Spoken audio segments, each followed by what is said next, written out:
सातवें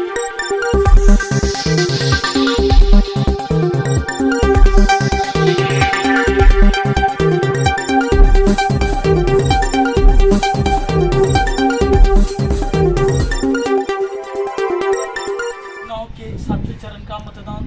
1 जुलाई को पूरा होगा। इस चुनाव को संपन्न कराए जाने के बाद देश भर में राजनीतिक तर्क वितर्क की चर्चा जोरों पर है। इसी के मद्देनज़र महाराष्ट्र राज्य के बुलढाणा जिले से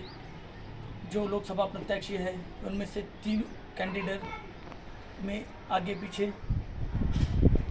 जाने की संभावना है। इसी के मद्देनज़र बुलढाणा जिले के मौजूदा सांसद प्रतापरावजी जाधव, शिवसेना उद्धव गट के नरेंद्रजी खेड़ेकर और शेतकरी संगठन के नेता रविकांत तुपकर, इन तीनों पर ही लोगों की चर्चाएं शुरू है। मतदाताओं द्वारा रुझान के नतीजे कल घोषित हो सकते हैं। रुझान आने के बाद संभावनाएं किसकी है यह हम आपको बताने वाले हैं। अभी फिलहाल चरण के जो भी मतदान हो चुके हैं, इससे पहले बुलढाणा जिले का मतदान हो चुका है, लेकिन हम आपको जानकारी दे रहे हैं कि आने वाले कल के नतीजे के मुताबिक सांसद प्रतापरावजी जाधव 30,000 या 72,000 से अधिक वोटों से चुनाव जीत सकते हैं। इसका पिछला कारण यह है कि जो गत चुनाव हुए थे लोकसभा, उसमें सांसद प्रतापरावजी जाधव अधिक से अधिक वोट से चुनाव जीते थे और उनके खिलाफ जो प्रत्याशी खड़े थे वो थे डॉक्टर राजेंद्र सिंह, जो कैबिनेट मंत्री रह चुके थे और उस समय के मौजूदा विधायकों में सबसे टॉप पर थे, जो एनसीपी के थे।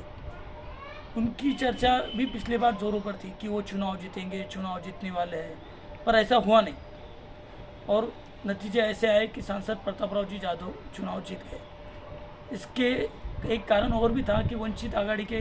बाला साहब सावरकर, बलिराम सिलस्कर, जिन्होंने वंचित आघाड़ी की ओर से अधिक से अधिक वोट लिए और जो मतदान था उसका विभाजन हुआ। इसका सीधा फायदा प्रतापरावजी जाधव को हुआ और इस बार भी लोग शेतकरी संगठन के नेता के अपक्ष पर्चा भरने के बाद लोग उनकी चर्चा कर रहे थे, पर चर्चाएं सिर्फ चर्चा हुई,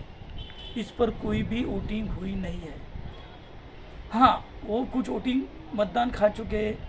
खाएंगे और जो हो वो पेटी में बंद हो चुका है। लेकिन नरेंद्र जी खेड़ेकर, इनको कांग्रेस का समर्थन होने के कारण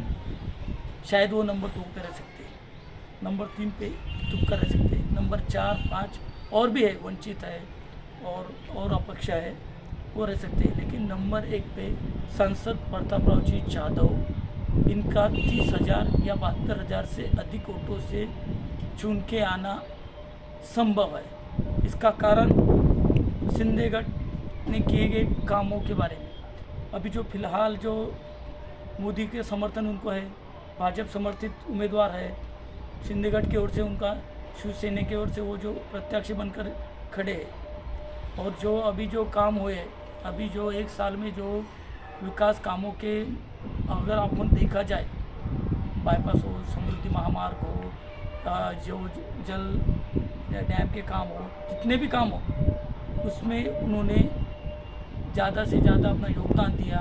और ऐसा कभी नहीं हुआ कि उन्होंने इस योगदान में उन्होंने कभी पीछे किया हो, पीछे हाथ लिया हो, वो हमेशा ही आगे रहे। और दूसरी बात यह है कि नरेंद्र मोदी, उन्होंने राम मंदिर, महाकाल कॉरिडोर, काशी विश्वनाथ कॉरिडोर, जितने भी है